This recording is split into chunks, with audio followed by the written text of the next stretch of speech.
commencer. D'abord, merci à tous et à toutes d'être présents à cette conférence du SODRUS. Je suis Raphaël Mathieu Lebeau-Laberge et je suis le coordonnateur du centre de recherche. C'est moi qui va se charger de l'animation de la conférence. C'est un plaisir et un honneur d'accueillir Madame Zwilling au centre de recherche. Ce sera un plaisir de l'entendre nous présenter les résultats de ses travaux de recherche. Madame Zwilling a une formation en philosophie, en théologie et en sciences religieuses. Elle est ingénieure de recherche au CNRS à Strasbourg, où elle œuvre au sein du laboratoire Droit, Religion, Entreprises et Société, dirigé par Vincent Fortier. Elle s'intéresse actuellement aux dynamiques des groupes religieux minoritaires et à l'évolution du paysage religieux en France et en Europe. Donc, plusieurs de ses travaux de recherche portent sur ces aspects du religieux d'aujourd'hui. Parmi, bien entendu, elle a publié de nombreux ouvrages. Parmi ses derniers ouvrages, il y a Réalité du communautarisme religieux, publié en 2020. Il y a cet ouvrage-ci qui touche directement les intérêts de la conférence d'aujourd'hui, Indifférence religieuse ou athéisme militant, penser les religions aujourd'hui, publié également en 2020. Elle a aussi publié en 2019 Les minorités religieuses en France, panorama de la diversité contemporaine, et cet autre ouvrage, Corps, religion et diversité, publié en Belgique à Louvain-la-Neuve. Donc, comme je le mentionnais, nous aurons une période de questions suite à la conférence. La conférence devrait durer environ 35 à 40 minutes. Et puis, bien entendu, conservez vos micros fermés et vous pourrez les activer au moment de poser vos questions suite à la conférence. Donc, sans plus tarder, je laisse la parole à Madame Zwilling. Merci beaucoup pour cette présentation. Et je crois qu'on va démarrer très vite. Je vais partager mon écran avec vous pour que vous puissiez voir, voilà, les diapositives sur lesquelles je vais parler. Donc moi, je ne vous vois plus. Si jamais vous avez un problème de connexion ou autre, vous me le dites parce que me faire signe ne sera pas suffisant du coup. Alors, je commence par expliquer mon titre parce que après coup, je me suis dit peut-être que c'était pas très clair de parler d'indifférents ou fanatiques et qu'on avait l'impression qu'en France, il y avait soit des indifférents, soit des fanatiques. En fait, ma problématique était plutôt de dire est-ce qu'on a en France que des indifférents d'un côté ou des fanatiques de l'autre, du fait qu'il y a de moins en moins de croyants et de plus en plus d'indifférence religieuse, selon les travaux de Pierre Bréchon, et d'autre part qu'on parle de plus en plus de questions de religion, notamment parfois avec une vision violente des questions religieuses dans l'espace public. Donc c'était indifférent ou fanatique ou quoi d'autre. Alors je vais commencer par brosser à grands traits le paysage religieux de la France contemporaine pour que notamment ceux des participants qui ne viennent pas de France voient bien sur quoi je m'inscris. Alors d'abord, quelques éléments de contexte d'ensemble d'une évolution de la société en Europe dans lequel s'inscrivent les changements qui prennent place en France. Donc c'est un peu rapide, on aura peut-être l'occasion d'y revenir si vous avez des questions particulières, mais donc les tendances de notre époque qu'on rencontre en Europe occidentale, c'est ce qu'on appelle la désinstitutionnalisation, c'est-à-dire une perte d'importance des institutions, de toutes les institutions, politiques par exemple, mais aussi religieuses, qui va de pair souvent avec une certaine individualisation. Ce qu'on appelle la mondialisation ou la globalisation, qui est une facilité de circulation à la fois réelle et virtuelle, qui fait qu'on ne vit plus seulement chez soi, mais aussi dans le reste du monde, notamment via Internet et la télévision. Et ça fait aussi qu'on peut connaître plus facilement qu'avant, même si on ne connaît pas vraiment, mais en tout cas on sait qu'il existe des religions, des groupes religieux, des façons d'être religieuses différentes de la sienne. La pluralité aussi, donc un nombre croissant de groupes religieux divers qui amène ce qu'on appelle une recomposition, une réorganisation dans les rapports de force et dans les compositions religieuses dans les différents pays. Et cette pluralité, elle est due au mouvement de population, mais aussi aux trajectoires individuelles, puisqu'on constate dans nombre de pays d'Europe le fait que les personnes souvent n'ont pas de trajectoire rectiligne, c'est-à-dire ne font pas forcément toute leur vie dans le groupe dans lequel ils étaient à leur naissance. Les trajectoires individuelles déterminent de plus en plus des évolutions personnelles où on va naître dans un certain groupe religieux ou dans l'athéisme, et puis ensuite aller en rencontrer un autre, et puis passer à un troisième, parfois avoir des appartenances mixtes, etc. Enfin, dernier élément dont on parle souvent, c'est la sécularisation, c'est-à-dire un mouvement un peu double d'une diminution nette de personnes qui disent appartenir à une religion et de l'emprise des religions dans l'espace public. Alors maintenant, je passe spécifiquement à la France. Ça, c'était le panorama d'ensemble de l'évolution en Europe occidentale, avec lequel peut-être nos amis canadiens ont repéré des tendances similaires. Il faut rappeler la difficulté en France de quantifier l'appartenance religieuse, c'est-à-dire de savoir exactement combien de personnes appartiennent à quel groupe, parce que nos chiffres sont difficiles à obtenir. Je vous ai mis en haut à droite le texte de loi qui fait qu'on ne peut pas recenser les personnes selon leur appartenance religieuse. Donc on s'appuie uniquement sur des enquêtes qui sont des déclarations où on fait des extrapolations aussi. On n'a pas de recensement. Ça ne veut pas dire que les informations qu'on obtient par recensement soient toujours plus fiables ou qu'elles donnent une meilleure information, mais elles ont l'avantage d'être sur des chiffres vrais et non sur des pourcentages. Et d'autre part, les modes de déclaration dans les recensements changent peu et donc on peut souvent repérer des vraies tendances. Mais voilà ce qu'on a nous en France. Je vous ai rappelé toutes les possibilités d'obtenir les informations et signalé en passant que sur le site Eurel, vous avez régulièrement mentionné toutes les enquêtes ou sondages qui parlent de l'appartenance religieuse de près ou de loin, et donc ça peut éventuellement fournir une source d'information secondaire. Autre petit élément de précaution à prendre avant de parler de la question des religions, c'est qu'est-ce qu'on veut dire quand on essaye de cerner l'appartenance à un groupe religieux et qu'on n'est pas dans le juridique, puisqu'en France, on n'a pas de reconnaissance juridique des religions. Alors, je vais m'appuyer là sur les 3 B, Believing, Belonging, Behavior, qu'en français, on traduit par croyance, communauté, comportement à peu près, mais pas seulement, parce que les sociologues avaient longtemps uniquement mesuré l'appartenance religieuse par rapport à la pratique, soit la pratique active, par exemple aller à la messe, ou la pratique passive, par exemple être baptisé, avec le fait que maintenant on s'intéresse à toutes sortes d'autres groupes religieux. Cette façon d'appréhender l'appartenance religieuse ne fonctionnait pas forcément, et donc on a essayé de cerner au mieux. On est passé à ces 3 B.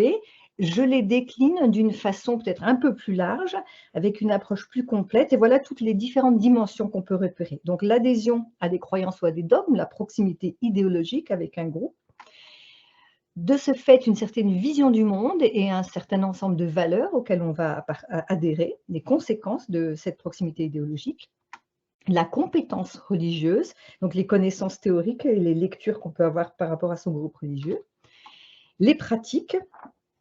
Et dans ce domaine des pratiques, on peut mettre la dimension du rituel, on peut mettre aussi les pratiques cultuelles, donc les pratiques collectives, les pratiques individuelles. Je pense à assister à la messe, participer à une procession, se faire baptiser, prendre part à un pèlerinage, faire un jeûne collectif, etc. Les pratiques cultuelles individuelles, la lecture, la prière, la dévotion, etc. Et les pratiques aussi alimentaires, vestimentaires. La participation, donc participation financière par exemple, mais aussi participation religieuse, une implication matérielle ou une implication pratique à la vie d'un groupe. Et enfin, ce qu'on appelle le sentiment d'appartenance, c'est-à-dire la façon dont les personnes vont dire, déclarer qu'elles sont ou qu'elles ne sont pas dans un groupe, qu'elles appartiennent ou qu'elles n'appartiennent pas à un groupe, qu'elles sont proches ou qu'elles ne sont pas proches d'un groupe. Et vous voyez qu'à partir de tous ces critères, de toutes ces approches, ça compose toutes sortes de possibilités de rapport à la religion, parce qu'il n'y a pas forcément d'unanimité dans la totalité de ces dimensions. On peut très bien se sentir très proche d'une religion avec des variations dans l'intensité de ces modalités. Par exemple, on peut être très engagé financièrement, mais n'avoir aucune pratique dévotionnelle. On peut avoir des convictions dogmatiques très fortes, mais ne jamais participer à un rituel collectif. On peut faire Ramadan et ne pas avoir lu le Coran, comme on peut aller à la messe et ne pas croire en Dieu. Tout existe. Alors, ça compose tout ça, un panorama qui n'est pas toujours très facile à cerner et qui se complique ou qui se densifie encore avec ce qu'on appelle les variations de proximité, qui ont été illustrées par Sébastien Fath à propos du protestantisme en France, pour lequel il avait combiné les variables de la pratique avec celles de l'autoperception. Et il avait défini ce qu'il appelle des cercles concentriques d'appartenance au protestantisme, où il définissait à partir de la pratique et jusqu'à des gens qui se disent seulement proches du protestantisme, ce qu'il a appelé un noyau fort et jusqu'à une marge du groupe. Et voilà, avec tout ça, vous comprenez que ce que je vais dire maintenant sur les évolutions de l'appartenance en France, c'est quelque chose de très schématique. On ne peut que cerner des grandes tendances. Vous allez toujours pouvoir dire oui, mais ici, à tel endroit, ou pour tel groupe, ou de telle façon, ce n'est pas vrai. Oui, c'est vrai. On n'a pas une connaissance quantitative très précise de qui appartient à quel groupe religieux, et tout le monde n'est pas toujours d'accord sur ce que veut dire appartenir. Donc, voilà, précaution prise. Voici ce qu'on peut cerner comme grande tendance de l'évolution récente des religions en France. D'abord, la diminution de l'appartenance religieuse, surtout catholique. L'augmentation des sans-religions, alors à la nuance près qu'il existe de plus en plus de gens qui n'ont pas de croyances religieuses, mais il y a une part importante de personnes qui ont des croyances et ne font pas partie d'une église, ce qu'on appelle la désaffiliation. Donc, ce groupe des gens qu'on appelle sans religion, qui vient des enquêtes sociologiques faites sur la religion, notamment dans les pays anglophones, dans lesquels on demandait aux gens « est-ce que vous êtes protestant, catholique, juif, autre, etc. » Et qu'une réponse qui a commencé à émerger de plus en plus était « none of the above », aucune des religions mentionnées plus haut. Et c'est « none » qu'on a traduit en français par « sans religion » ou « non religieux ». On les voit en augmentation. Mais c'est un groupe assez hétérogène. Enfin, la diversification des croyances qui se fait d'une double façon, du point de vue des groupes, puisqu'il existe une augmentation de l'offre religieuse, mais aussi du point de vue individuel, parce qu'avec ce à quoi je faisais référence un peu plus tôt, l'individualisation du croire, la pluralisation des appartenances, les sociologues alors ont trouvé toutes sortes de noms pour qualifier ça. On appelle ça le pèlerinage individuel, le bricolage religieux, le butinage religieux, la cafétéria des religions. Vous allez trouver toutes sortes d'expressions, mais pour expliquer que les trajectoires individuelles ne sont pas homogènes, ni ne sont linéaires dans l'appartenance, ni ne sont toujours extrêmement organisées par rapport à l'offre existante. Alors, je reprends chacun de ces points. L'augmentation des sans-religions d'abord, c'est-à-dire des personnes qui ne déclarent aucune appartenance religieuse, donc toujours à distinguer possiblement de ce qui est des croyances, mais en tout cas, pour les personnes sans affiliation religieuse, on voit qu'à l'échelle de l'Europe, l'importance de sans appartenance, sans affiliation religieuse est grande. Et vous voyez une des grandes enquêtes européennes sur les valeurs qu'on appelle European Value Studies, qui fait tous les 10 ans une vague qui concerne les questions de religion, illustre la France, à partir de European Value Study, comme un pays où ce qui domine, c'est la non-affiliation, la non-appartenance religieuse. Vous voyez aussi un sondage un peu plus récent de Wynne Gallup International qui met en valeur la même chose. On a en France une proportion importante de personnes se disant sans religion. Donc la religion, non seulement diminue en chiffres, mais aussi est moins prégnante qu'autrefois, a une part moins importante dans les vies quotidiennes. La transformation la plus visible, cette érosion de l'appartenance religieuse, elle est surtout sensible pour ce qui est du catholicisme, qui a été pendant très longtemps la religion majoritaire en France. Dans les années 50, on avait encore 80% de personnes se déclarant catholiques en France. Selon les dernières enquêtes, que ce soit European Value Studies ou les enquêtes ISSP, on serait maintenant en dessous de la barre des 50%, alors selon les enquêtes entre 42 et 51%, mais en tout cas, de plus en plus d'enquêtes et de sondages mettent en valeur une baisse de l'appartenance au catholicisme. Et moi, je l'ai illustré là par deux sondages qui sont déjà un peu anciens en chiffres, mais qui sont très parlants pour ce qui est de la courbe. On voit que la diminution du nombre de personnes se disant catholiques, mais surtout la proportion du nombre de baptisés en France par rapport au nombre de naissances, est assez parlante pour ce qui est de cette diminution de l'appartenance au catholicisme. De ce fait, on en arrive maintenant à un pays où, en France, on n'aurait plus que des minorités religieuses. Alors, en 2007, le CSA mettait encore 51% de catholiques dans mon diagramme de droite. Maintenant, on est plutôt autour de 48 ou 47%. Le CSA 2013, dans l'illustration de gauche, c'est ça que je voulais mettre en valeur, c'est la diversification, du coup, où comme la part des catholiques baisse parmi la part des croyants, on a une proportion importante de personnes qui appartiennent à d'autres religions ou qui se disent sans religion, comme je l'avais déjà dit. Aujourd'hui donc, dans une France qui anciennement pouvait être à 80% de catholiques, on est maintenant dans un paysage religieux beaucoup plus diversifié où toutes les grandes familles religieuses sont présentes, parfois en nombre très peu important, mais toutes les grandes familles religieuses sont présentes. Un paysage religieux qui se diversifie avec, si on peut dire, mais j'y reviendrai, toutes les religions qui sont minoritaires. Alors, je cite là, je fais un petit moment de publicité pour un des ouvrages que j'ai publié récemment.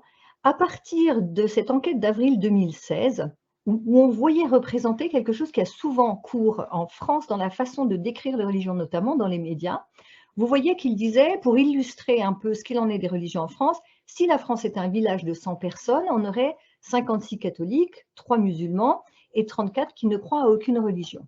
Donc on parle beaucoup du catholicisme, on parle beaucoup de l'islam, on parle pas mal des 100 religions, mais si vous avez fait le calcul, on n'arrive pas à 100% là, et c'est souvent ce qui se passe, c'est que toutes les autres religions, tous les autres groupes religieux présents en France, on n'en parle quasiment jamais.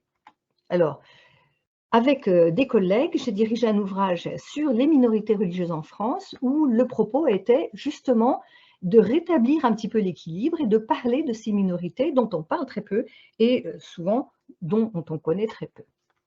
Ce qui me permet maintenant d'arriver aux grandes tendances d'évolution récentes des religions en France, parce que qu'est-ce qu'on peut dégager de ce travail qu'on a fait?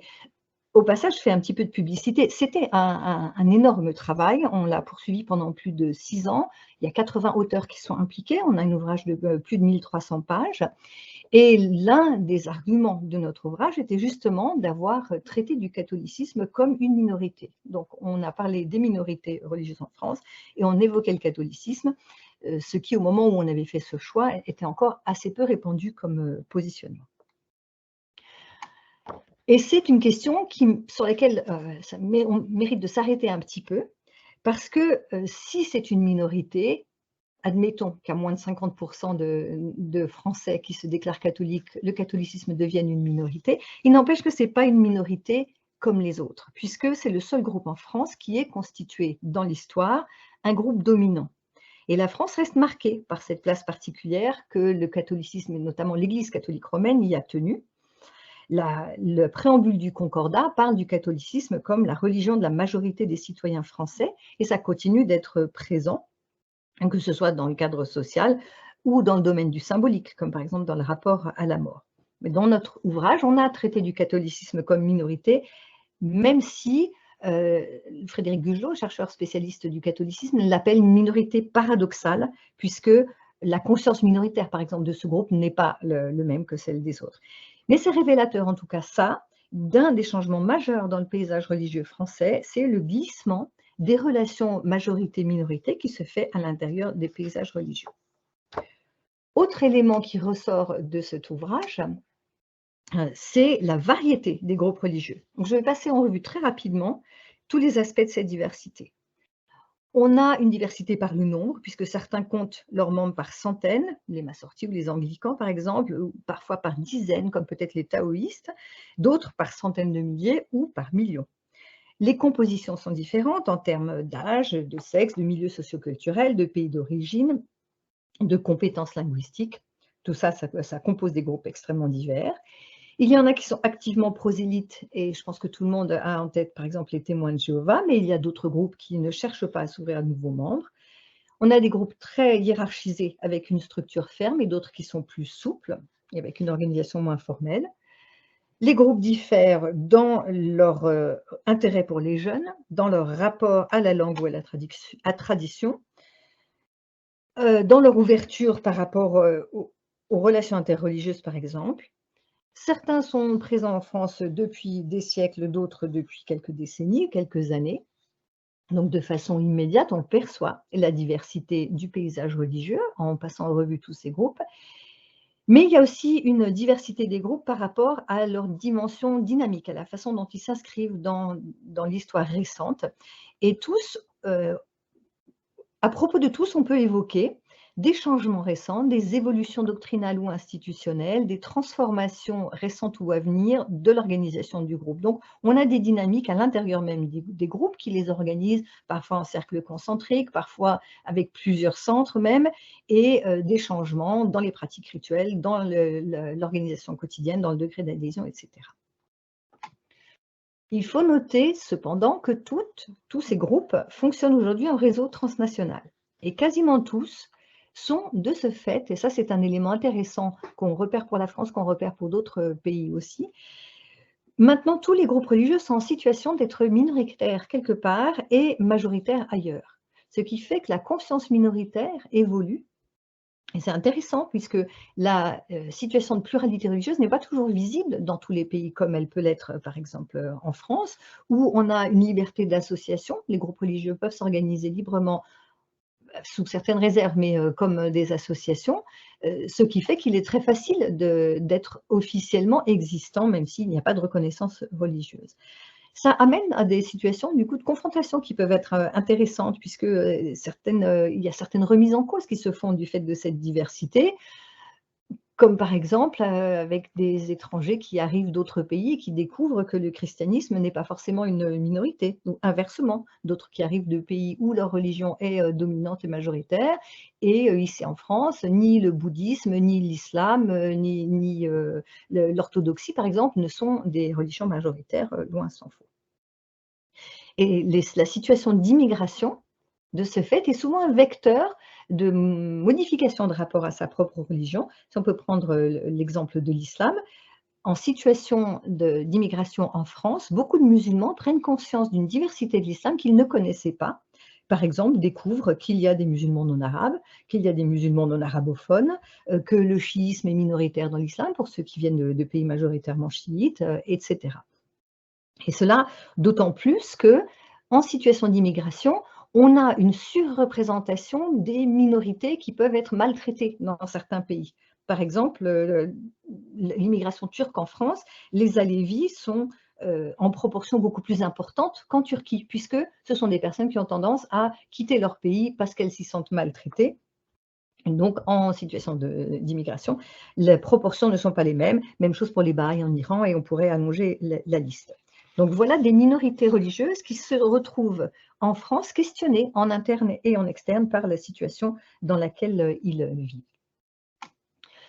Cela amène à une compétition religieuse, une forme de concurrence, là encore, qui peut se jouer aussi bien en externe, entre les différents groupes, d'un groupe à l'autre, mais aussi en interne. On a des dynamiques de jeux de pouvoir qui se font entre les anciens arrivés et les nouveaux arrivés, les implantations plus anciennes. Il peut y avoir des tensions aussi entre groupes qui sont dominants à l'international et puis qui vivent en France une forme d'hétérodoxie, ou toutes sortes de modalités de concurrence qui se jouent d'une façon différente en France que la façon dont elles se jouent soit dans le pays d'origine, soit à l'international. On repère par exemple dans de nombreux groupes en France une confrontation entre les plus récemment arrivés et ceux qui sont établis depuis plus longtemps. Parfois ça recoupe la fracture entre plus jeunes et plus vieux, mais pas forcément. Quant à la question des langues, les personnes qui sont établies depuis longtemps en France, parfois le rapport avec la langue d'origine s'est perdu, ou la compétence religieuse, la compétence linguistique religieuse a diminué. Et de ce fait, la question de savoir dans quelle langue faire les offices, quelle langue liturgique utiliser, si on peut utiliser des traductions des textes religieux, se pose parfois de façon aiguë et peut diviser les groupes. Alors tout ça implique des adaptations, des modifications, des changements. On le voit au niveau transnational. J'évoque là un élément que j'ai mis en illustration, la charte de la Mecque qu'a proposée la Ligue islamique mondiale récemment. C'en est un exemple. Un autre exemple est le concile pan-orthodoxe que les églises orthodoxes ont tenté d'organiser. Mais au niveau national, on voit ces rapprochements se faire. Pour ceux des Français qui m'écoutent, je pense que vous avez en mémoire les recompositions dans le monde protestant, où on a vu l'union des groupes luthériens et réformés se faire, la création d'un Conseil national des évangéliques de France. Au niveau du judaïsme aussi, on a un rapprochement entre les communautés juives libérales. On voit toutes sortes de rapprochements qui se font et qui mettent en relief de nouvelles lignes de séparation dans le monde religieux, qui sont sur l'arrière-plan d'un glissement théologique, c'est-à-dire que les lignes de séparation entre confessions ou entre religions sont aujourd'hui beaucoup moins sur des divergences dogmatiques, mais se font beaucoup sur une cristallisation sur les questions qui relèvent de la sphère de l'intime, comme le dit Philippe Portier. Dans le débat public en France, ça s'est très clairement illustré. Je vous ai mis des pages d'un blog sur la question de l'homoparentalité, les questions de mariage homosexuel, les questions d'avortement, les questions de procréation médicalement assistée, etc. C'est sur ces débats-là que se positionnent et que s'affrontent principalement les groupes religieux aujourd'hui, plus peut-être que sur des anciens clivages dogmatiques. Enfin, dernier élément à noter, qui parcourt tous les groupes religieux, c'est une fracture entre jeunes et vieux, où le rapport à la religion est souvent très différent, d'autant plus dans les communautés d'immigration où ça se double d'une question de rapport au pays d'origine, avec des dynamiques qui peuvent parfois être complètement inverses, comme dans l'islam ou l'orthodoxie russe, où soit les vieux sont plus proches d'une forme plus traditionnelle de religion, soit c'est au contraire les plus jeunes qui le sont.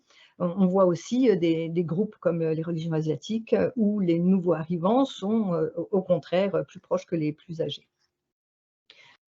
Donc voilà tous les éléments d'évolution qu'on peut repérer dans les groupes religieux en France, ce qui m'amène à la question de notre intervention aujourd'hui sur la place des religions dans la société française. Alors, avant toute chose, je rappelle le poids de l'histoire. Donc, je l'ai évoqué tout à l'heure rapidement sur le catholicisme comme minorité paradoxale. Ici, vous voyez en illustration le couple Macron, Brigitte et Emmanuel en visite chez le pape. Vous voyez à droite l'incendie de la cathédrale Notre-Dame qui ont souligné, fait émerger l'importance d'un rapport français au catholicisme, tant politique que social. Et on voit que c'est important, ça garde sa place encore dans la société, évidemment comme modèle social, puisqu'on a une majorité de fêtes religieuses qui sont des fêtes chrétiennes ou catholiques. On a le dimanche comme jour férié, mais on a aussi un modèle de pensée qu'on peut repérer au niveau de l'État, par exemple, dans sa volonté exprimée de chercher à structurer l'islam pour obtenir un interlocuteur, où on voit bien que le modèle de l'Église catholique avec une personne à laquelle on peut s'adresser et qui va représenter l'ensemble des croyants, aussi bien doctrinalement qu'au niveau de l'organisation, l'État français trouve ça très pratique et ça lui plaît bien. C'est un modèle qu'il a réussi à faire passer pour ce qui est du judaïsme et du protestantisme. Et on voit que la volonté de l'instaurer pour ce qui est de l'islam est encore assez vive. De la même façon, l'État s'intéresse beaucoup à la question de la formation des cadres religieux musulmans et souvent semble assez peu attentif au fait que dans l'islam, ce qu'on pourrait appeler peut-être un cadre religieux, soit n'existe pas, ou en tout cas n'existe pas de la façon dont on pense le cadre religieux en référence au christianisme. Autre élément à souligner par rapport au poids du catholicisme en France, c'est que le catholicisme est une religion avec une dimension internationale qui n'est pas la même que celle des autres religions, du fait que le Vatican est un État, et donc on a un statut spécifique, puisque autant l'État français ne reconnaît aucune religion, autant il a des accords avec le Vatican, accords internationaux, donc qui ne jouent pas en droit, enfin qui jouent bien sûr, mais qui ne se situent pas sur le plan du droit interne et du droit des religions nationales, mais qui sont des traités internationaux, mais qui font du coup une relation à ce groupe religieux qui n'est pas tout à fait la même que celle des autres. Autre élément dans le poids de l'histoire, c'est le fait que la laïcité, une structure française qui est à la fois, qui est le respect, basé sur deux pôles, le respect de la liberté de religion et la neutralité de l'État, qui est inscrit dans la Constitution française, mais cette laïcité, elle s'est faite beaucoup dans une revendication d'émancipation par rapport à l'Église catholique et au poids qu'elle avait dans la société, au contrôle social qu'elle pouvait exercer. Et ça reste encore important dans le rapport des Français aux religions. Je vais illustrer là avec certaines polémiques autour des questions de laïcité. Mais ça reste et ça joue encore dans ce que j'appelle le poids de l'histoire sur la perception des religions aujourd'hui. On note pour autant un certain désintérêt pour les religions, une certaine baisse de l'intérêt pour les religions. Je l'ai illustré là avec un sondage récent où on voit que si on avait en 2009 58% de personnes qui discutaient des questions de religion en famille, on n'en a plus que 38% aujourd'hui. Donc en l'espace de 10 ans, une baisse assez importante de 20 points. Et on peut aussi mentionner la baisse de compétences religieuses, de connaissances de ce que sont les religions, de leur discours, de leur fonctionnement, etc., qu'Olivier Roy a souligné entre autres dans l'ouvrage qu'il a intitulé « La sainte ignorance ». On pourrait l'illustrer encore en citant un sondage IFOP de l'année dernière dans lequel on voyait que seulement 85% des catholiques sont capables d'exprimer, d'expliquer ce qui est fêté à Noël, qui est quand même une fête religieuse chrétienne importante. Donc, une baisse de l'intérêt pour les religions sur un arrière-plan et d'un lien spécifique au catholicisme, mais d'un lien extrêmement contesté au catholicisme. Donc, on est dans une situation où ces différences et ces rapports problématiques aux questions de religion suscitent ou nourrissent des tensions sociales qui sont renforcées par différentes choses. Elles sont renforcées d'abord par le fait qu'on a en France une tradition de vision très critique des religions. Et évidemment, on peut penser tout de suite aux questions de caricature, de Charlie Hebdo et de tout ce qu'on veut, mais c'est pas l'islam n'a pas le monopole des caricatures religieuses. On le voit de toutes sortes de façons. Je l'ai illustré là avec 2 sondages. Un dans lequel on voit que la majorité des personnes considèrent que les religions ne peuvent pas contribuer positivement au grand débat de société. Et une autre illustration auprès des jeunes qui considèrent que majoritairement la religion est un facteur de division plus qu'un facteur de cohésion sociale. Donc des images négatives de la religion.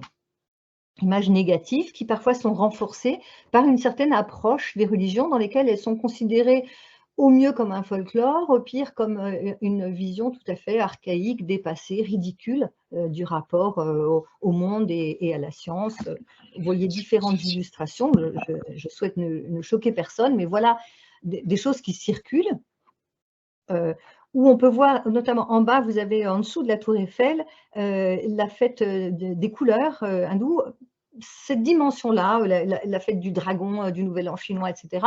Alors ça, on est très positif par rapport à ça en France, très heureux de s'ouvrir à ce genre de choses.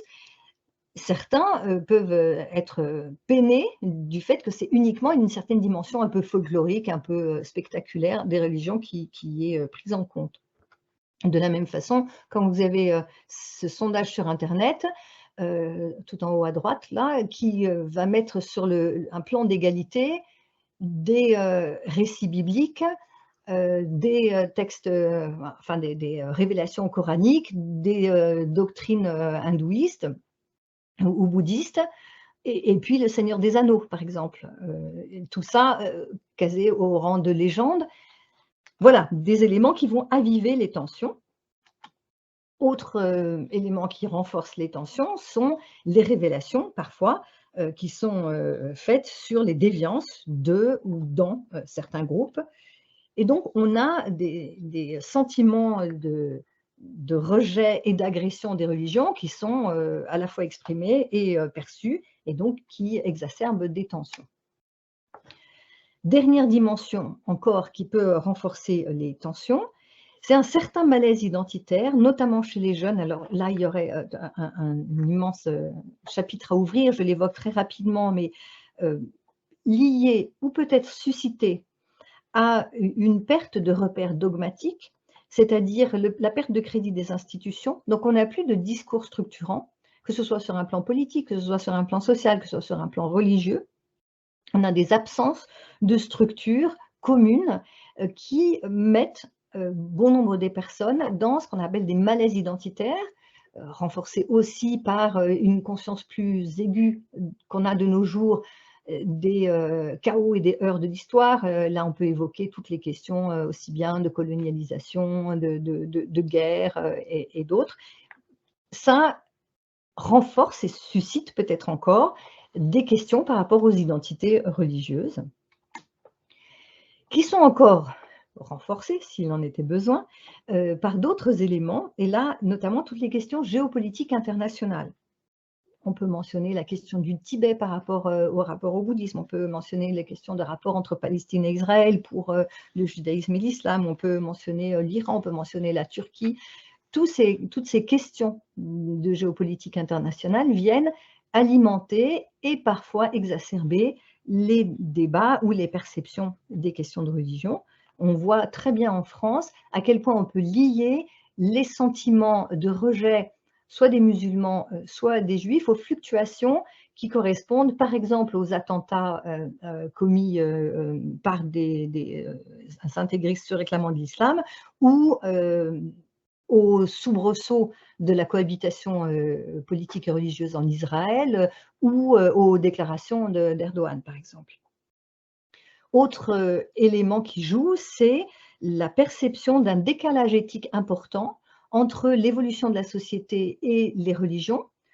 Ça, ce n'est pas du tout spécifique à la France, mais ça joue aussi beaucoup dans la France, c'est-à-dire ce que j'évoquais tout à l'heure, où les religions, les groupes religieux traditionnels prennent souvent part au débat sur les questions éthiques, le plus souvent avec des positionnements assez conservateurs et assez traditionnalistes, notamment en tout cas ce qui concerne l'Église catholique, mais pas uniquement.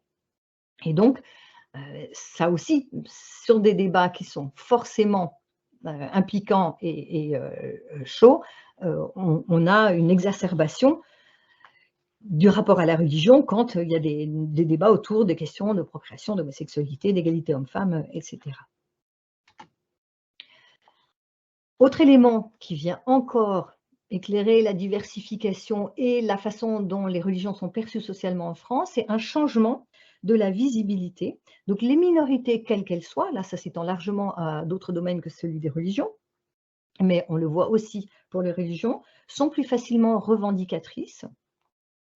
Ça, c'est peut-être aussi lié à des grandes évolutions sociales qui sont une augmentation de l'extériorisation de soi, qui va de pair avec le développement des réseaux sociaux et la façon dont on a des mises en scène de l'individu, et du coup une exacerbation des convictions et l'idée que chacun est le meilleur juge de tout ce qui se passe dans le monde, et donc toutes les opinions se valent et que chacun a droit à faire valoir la sienne, y compris parfois en niant la liberté des autres. Donc une exacerbation des convictions, qui là encore amène des tensions,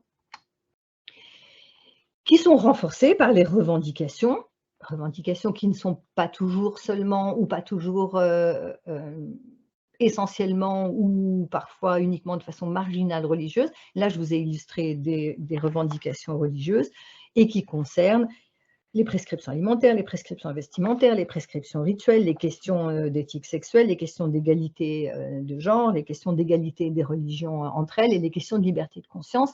Je crois qu'avec ça, on a quand même l'essentiel des débats qui peuvent parcourir l'actualité en France. Donc, vous voyez à quel point les questions de religion se retrouvent au cœur de toutes sortes de discussions. J'essaye d'arriver, après ce grand panorama que j'ai fait assez rapidement, à quelques mots de conclusion. Je termine donc. On a des dynamiques sociales extrêmement imbriquées, que j'ai essayé de vous les lister. Donc, la situation de concurrence religieuse qui est créée par la diversité religieuse, la sécularisation, la mauvaise image des religions, les recherches identitaires individuelles, les demandes de reconnaissance, une certaine décontraction par rapport à l'exigence française de fort intérieur, une moins grande tolérance vis-à-vis du religieux et des groupes religieux. Tout ça se combine, mais on voit surtout un changement donc dans la demande de reconnaissance qui nous construit une société extrêmement complexe. Et je conclurai là-dessus. quand j'avais demandé si on avait des Français indifférents ou fanatiques, en fait, on n'a pas soit un groupe, soit l'autre, mais une société qui est tendue entre deux pôles extrêmes, qui seraient ces deux dynamiques contraires, des indifférents totaux aux questions de religion, des personnes extrêmement agressives dans leurs convictions, et l'ensemble de la société française, la perception des religions dans la société française se fait et se vit entre ces deux dynamiques contraires, de plus en plus d'expression du religieux, avec peut-être de moins en moins d'importance du religion, de moins en moins de connaissance de religion, les deux dynamiques se nourrissant l'une l'autre et construisant le paysage religieux et la reconnaissance des religions telles qu'on les connaît ou telles qu'on l'a aujourd'hui en France.